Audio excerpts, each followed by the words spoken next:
Y estoy en comunicación directa allá en los Estados Unidos con un hombre que respeto, admiro mucho y que su trabajo ha sido verdaderamente digno de ser comentado en todas partes, en México, en los Estados Unidos y también en el mundo. Y me refiero a Jorge Ramos, que está aquí en la línea conmigo. Querido Jorge, ¿cómo estás?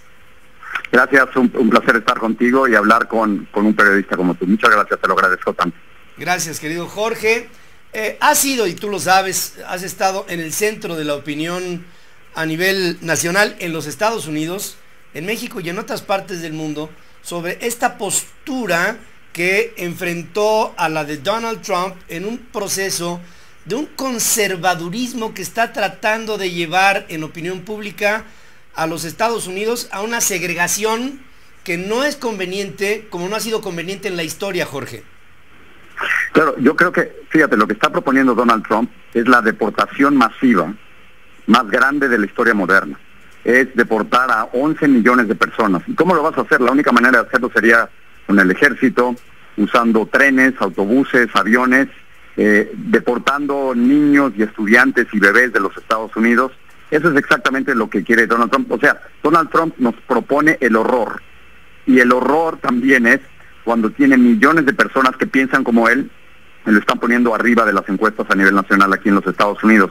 Y entonces había dos opciones: o lo dejamos que siga y que esto basado en la opinión de los candidatos presidenciales y de gobiernos, incluyendo el de Peña Nieto, que creen que al no hablar de Peña Nieto va a desaparecer. Es una especie de pensamiento mágico, ¿no? No hables de él que desaparece. Eso no ha funcionado. Sigue subiendo en las encuestas, sigue hablando cada vez peor de los inmigrantes. Y la otra opción era enfrentarlo. Pero ¿a quién le toca enfrentarlo, Pedro? Y en este caso, si los políticos no lo están haciendo, si el gobierno de Peña Nieto decide no hacerlo tímidamente, tristemente, si la Casa Blanca en los Estados Unidos ha decidido no meterse, me parece que es a los periodistas a quienes nos corresponde enfrentar este gran reto y esta amenaza que es Donald Trump. Algunas opiniones sobre la polémica presentación en donde vino esta confrontación contigo, hablaban de que había roto las reglas de la conferencia de prensa como tal. En el fondo, yo pienso que partiste de la base que en ningún momento te hubiera dado el foro y entonces entraste con esta adrenalina especial que debemos de tener los que nos dedicamos al periodismo y lo hiciste.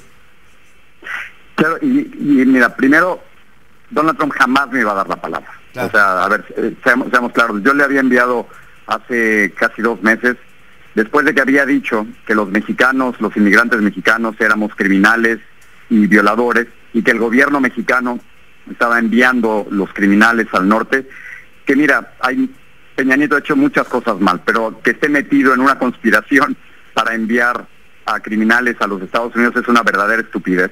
Y Peña Nieto ya bastantes problemas tienes con su Casa Blanca y con Ayotzinapa y con los 42,000 muertos desde que llegó al poder. Así que no hay ninguna conspiración del gobierno ni de nadie. Entonces le envié una carta manuscrita, que eso que ya no lo hacemos tú y yo, Pedro, que ya no, todo es por texto y por email y todo eso. Me puse a escribir una carta con una letra muy mala, por cierto, porque ya se me había olvidado casi. Puse mi teléfono celular, grave error, y en lugar de que me contestara, como le ha contestado a la mayoría de los medios de comunicación aquí, publicó mi carta en la internet y entonces por supuesto tuve que cambiar el teléfono y el del que estoy hablando ya no es el original. Jamás me iba a dar la palabra. Llego a la conferencia de prensa, lo estuvimos cazando, la verdad, durante varias semanas hasta ver dónde podíamos ir a hablar y enfrentarlo.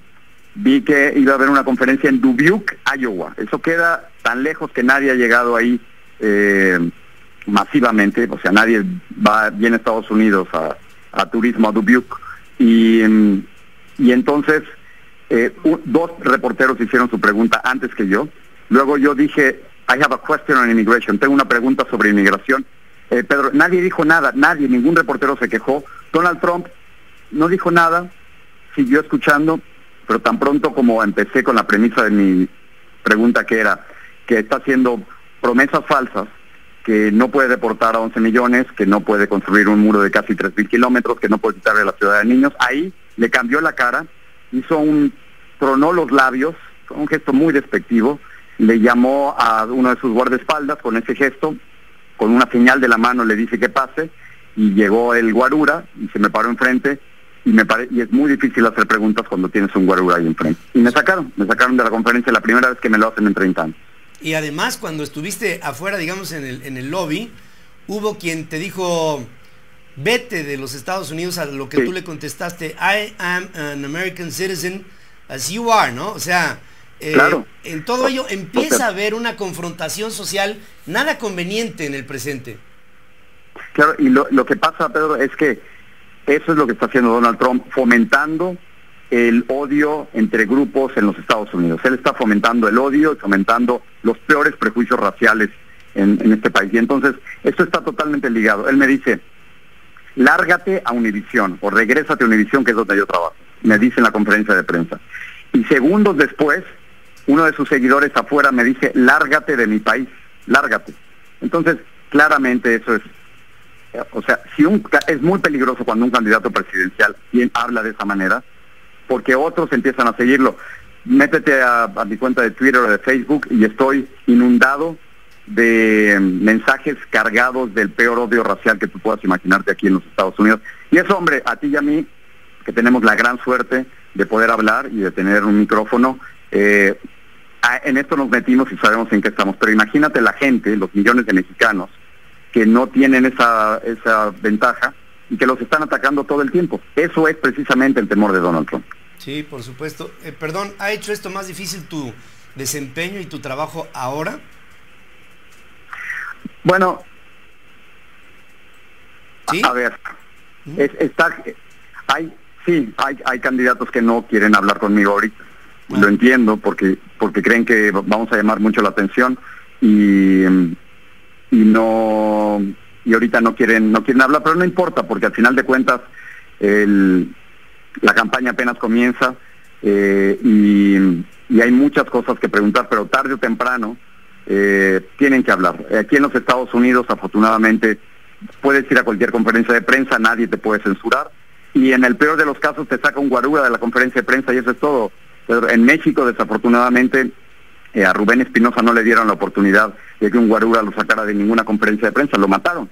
Igual que a 80 periodistas que han asesinado en México. México es un país, uno de los países más peligrosos del mundo para ejercer el periodismo. Así que lo que me ha tocado vivir aquí en los Estados Unidos no es absolutamente nada frente al gran valor de los periodistas mexicanos que se enfrentan al gobernador en Veracruz y que se enfrentan a las autoridades federales y al gobierno de Peña Nieto, que no finalmente salen a defender a los periodistas. O sea, no puede ser que México sea uno de los países más peligrosos del mundo para ejercer el periodismo. Lo que a mí me toca aquí en los Estados Unidos no es nada.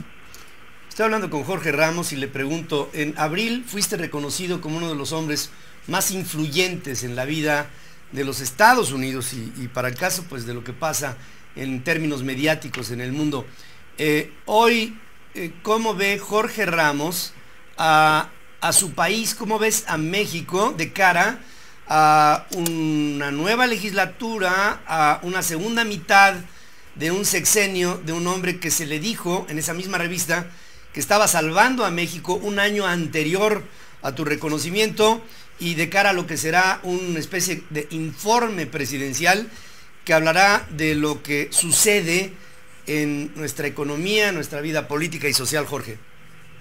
Mira, yo lo veo con dos perspectivas. La primera es que veo a un presidente paralizado, un presidente que no actúa con este pensamiento mágico de creer que si no reaccionas y no hablas, las cosas desaparecen. Y eso no es cierto. Creo que es vergonzoso y triste que no ha dado la cara frente al hecho de la Casa Blanca. Nadie absolutamente cree en la credibilidad de Virgilio Andrade, un subordinado, para investigar la Casa Blanca. Y si tú compras una casa de $7 millones a un contratista del gobierno, bajo condiciones inusuales, y luego ese contratista recibe miles de millones de pesos del gobierno, ahí por supuesto tiene que investigarse si hay conflicto de intereses, pero no por parte de tu subordinado. Eso lo tiene que hacer el Congreso, un investigador independiente, y propongo, me parece que sería extraordinario, que Iván Velázquez, el mismo investigador que está en estos momentos fiscalizando al presidente de Guatemala, no le cuesta absolutamente nada cuando termine esa investigación pasarse a México, es un investigador de Naciones Unidas, para ver si hay corrupción o no hay corrupción en la casa de Peña Nieto, en la casa de Videgaray en Malinalco y de muchos otros. Al mismo tiempo, es terrible que Peña Nieto no dé la cara, no da la cara después de Ayotzinapa, no ha dado la cara frente a los más de 42,000 muertos que existen en México desde que él llegó al poder. Así que veo a un México paralizado por su presidente. Y luego, por el otro lado, Pedro, veo con muchísimo optimismo, con gran alegría, con mucho entusiasmo, a un México que no se deja, a un México que sabe que puede crecer sin el presidente, que sabe que México es mucho más allá de su gobierno y de su presidente. Es un México lleno de grandes mujeres periodistas que salen adelante. Es un México que, como tú, si lo censuran, decide hacer su propio programa y sigue hablando. Es un México que, como el Bronco, o como Kumamoto, o como muchos otros líderes en México, deciden lanzarse de manera independiente por el poder. Y es un México lleno de jóvenes que no se dejan y que siguen adelante. Y ese es el México que a mí me llena de entusiasmo, que me maravilla y que desde lejos aplaudo, y que cuando llego a México trato de abrazar lo más posible. Y desde aquí también, Jorge Ramos, nosotros te abrazamos. Hay opiniones de personas que dicen, es que Jorge maneja una perspectiva con la libertad que le da un desempeño fuera de México, en los Estados Unidos. Les digo a ellos que tú tomaste hace muchos años la opción de hacer tu vida, tu trabajo periodístico, tu presente y tu futuro en los Estados Unidos, que has cobrado una relevancia fundamental en la zona mediática de allá y para el caso del mundo, y que desde aquí respetamos tu trabajo, tu compromiso, tu verticalidad en un desempeño verdaderamente prístino que has venido realizando a lo largo de tu historia. Me preguntan si eres un periodista o un activista, y seguramente que es una pregunta que ya tú sabes que te están haciendo. Yo creo que un periodista que no invita a la actividad no acaba haciendo nada. Claro, y a ver, efectivamente cuando a mí me tocó irme de México en 1983, estamos hablando de un México lleno de censura, cuando había línea directa, Pedro, y a ti te tocó sufrirlo, desde Los Pinos, de qué se podía decir y qué no se podía decir. Y en ese momento yo decidí irme de México porque no quería ser un periodista censurado, pero otros muy valientes, tú incluido, se quedaron en México a pelear por la libertad de expresión que ahora tienen, y México tiene extraordinarios periodistas, y particularmente quiero destacar la labor de las mujeres periodistas, porque desde Aristegui a Lidia Cacho, Dresser, me parece que Loaesa, Poniatowska, son grandes mujeres que están sacando la cara por México, sí, y que están diciendo lo que hay que decir. Ahora, sobre la acusación de si soy activista o periodista, creo que el mejor periodismo que conocemos es cuando los periodistas toman postura frente a 6 cosas, Pedro. Cuando los periodistas toman postura frente al racismo, la discriminación, la corrupción, mentiras públicas, dictaduras o derechos humanos.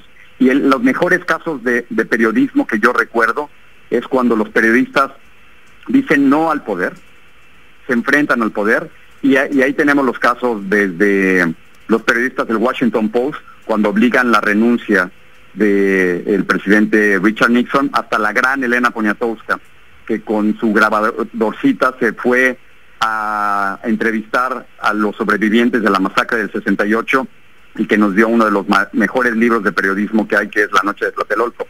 Así que me parece que está bien, y me parece que el debate está perfecto de que si soy activista o periodista, pero al final de cuentas nos toca como periodistas cuestionar a los que se encuentran en el poder.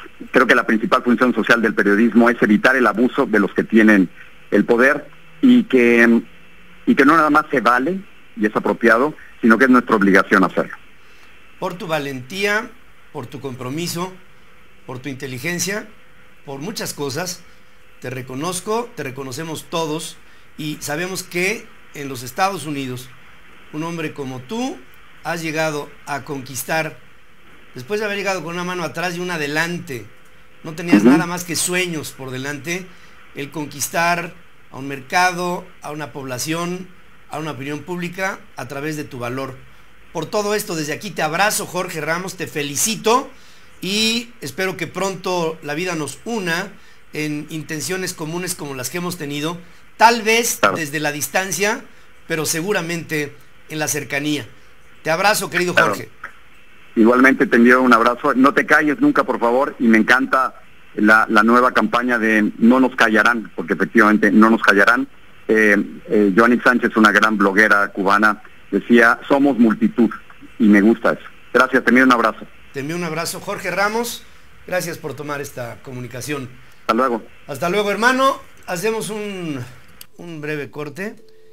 Hay tanto que hablar con este hombre y yo estoy seguro que hay muchísimos comentarios. ¿Ahí ya tenemos algunos, Enrique? Sí, sobre Jorge Ramos, señor. Sobre Jorge Ramos, vámonos.